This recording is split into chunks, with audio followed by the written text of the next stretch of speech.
الدبل سليت اكسبيرمنت دي لو معاك سورس بيطلق لايت، مجموعة من الفوتونز، ففي الحقيقة لقينا ان اللايت ده بيقدر ان هو يبهيف حاجتين مختلفتين.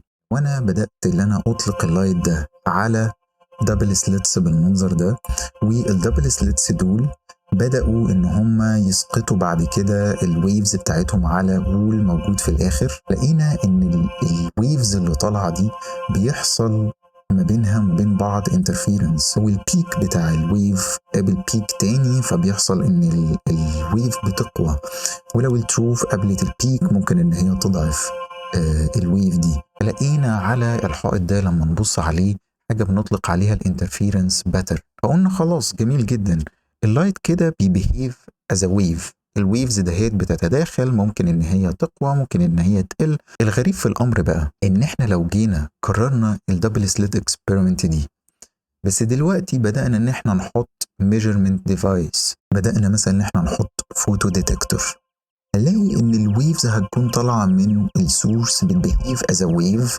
لكن اللي بيحصل العجيب جدا ان احنا اول لما بنبدا نميجر الفوتون او الويفز دي، المفروض ان هي هتمشي زي ما نقول فوتون او ويفز لان الامر عجيب. اول لما هتبدا ان انت تميجر هتلاقي ان الفوتونز دي بدل ما كانت بتبيهيف از ويف دلوقتي بتبيهيف از بارتيكل. فالناس اتكلموا عن المبدا ده في الكوانتم ميكانكس على انه الويف بارتيكل دواليتي،